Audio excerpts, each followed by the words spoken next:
over the line. With British Prime Minister Keir Starmer on speakerphone, U.S. President Donald Trump announced a breakthrough trade deal with the United Kingdom on Thursday. It's the first such agreement since Trump sparked a global trade war with a barrage of tariffs on other nations. With this deal, the UK joins the United States in affirming that reciprocity and fairness is an essential and vital principle of international trade. The deal leaves in place a 10% tariff on goods imported from the UK, while Britain agreed to lower its tariffs to 1.8% from 5.1% and provide greater access to U.S. goods. This is a really fantastic, historic day in which we can announce this deal between our two great countries, and I think it's a real tribute to the history that we have of working so closely together. The deal will reduce U.S. tariffs on British auto imports to 10% from the current 27.5%, according to a UK statement. U.S. tariffs on imports from the struggling UK steel industry will fall to 0 from 25%, while British tariffs on U.S. ethanol will fall to 0 from 19%. The United States has been under pressure to strike deals to de-escalate its tariff war, after Trump's often chaotic policymaking upended global trade with friends and foe alike, threatening to stoke inflation and start a recession.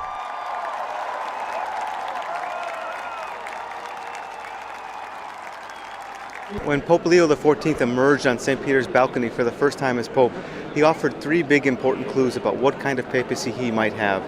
The first was the choice of name. The last Pope Leo was the Pope who died in the early 20th century. He was known as the Pope of the Workers. He was really concerned about issues of social justice and started a tradition called Catholic social teaching. He spoke up for fair treatment of workers, fair pay, and the right to join unions. We might expect that Pope Leo will offer similar messages on social justice issues and be firmly in pro-workers and pro-labor movement. A second hint that Pope Leo offered was his choice of language and his choice of words. Leo is the first pope from the United States of America. He did not speak English. He spoke in Italian, the language of the papacy, and the language of Rome.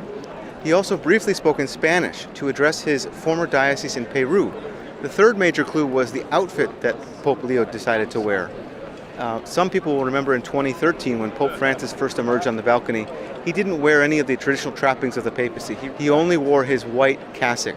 Pope Leo changed a bit. He put back on a red cape over the white cassock.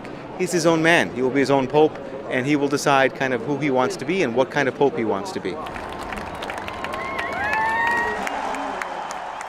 Shelling from Pakistan damaged several religious sites and homes in Indian Kashmir near the Pakistani border on the second day of major clashes between the nuclear-armed neighbours on Thursday.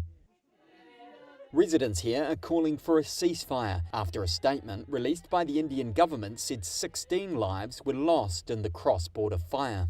It comes as Pakistan said it shot down 25 drones from India in its airspace on Thursday. India said it neutralized Pakistan's attempts to strike military targets with drones and missiles.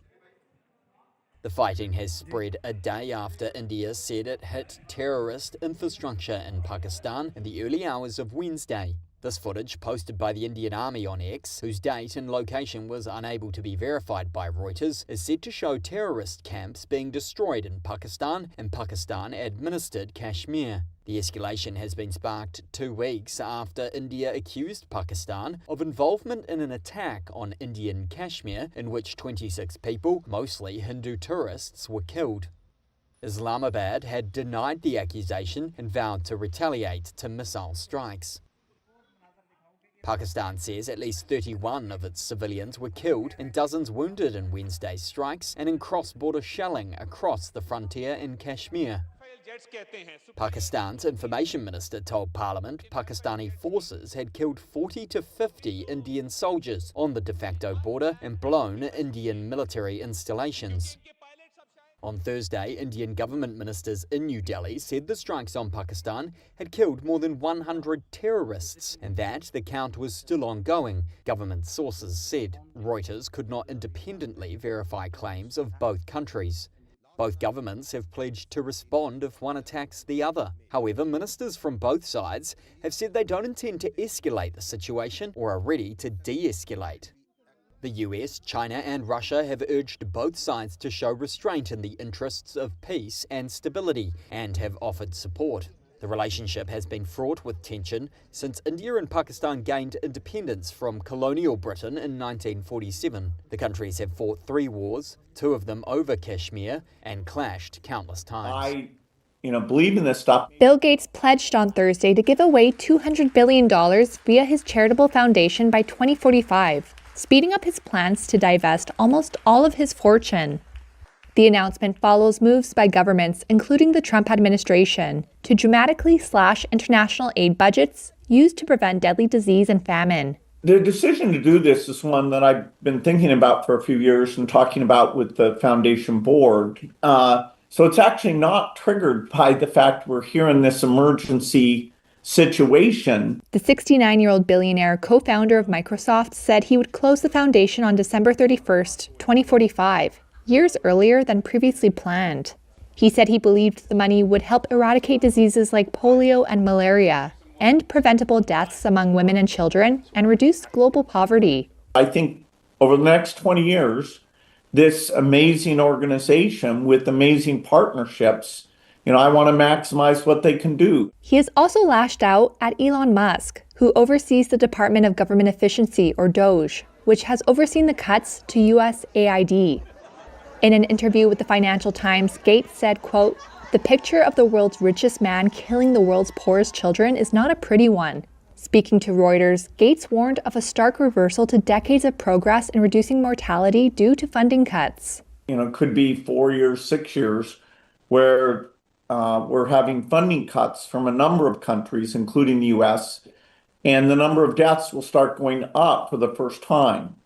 They went down from around 10 million to less than 5 million, and now it's going to be millions of more deaths because of the resources. He has spoken to Trump several times in recent months, and twice since the president took office on January 20th, on the importance of continued investment in global health, he told Reuters. Gates made the announcement on the foundation's 25th anniversary. He set up the organization with his then-wife Melinda French Gates in 2000.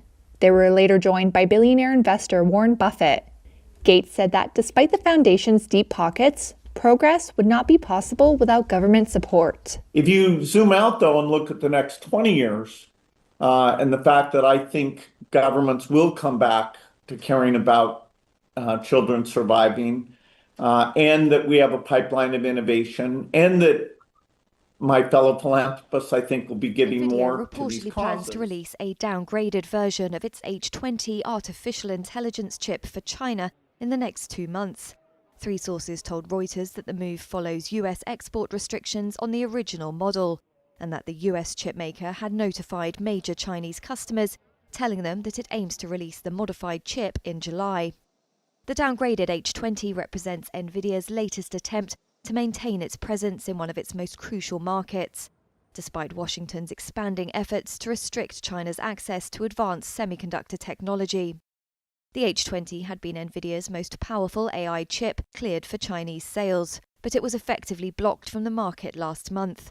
US officials informed the company that the product would require an export license. One source said NVIDIA has formulated new technical thresholds which will guide the development of the modified designs, adding that the specifications will result in significant downgrades from the original H20. NVIDIA declined to comment, and the US Commerce Department did not immediately respond to a request for comment. China accounted for $17 billion in revenue, or 13% of NVIDIA's total sales, over the fiscal year ending in January.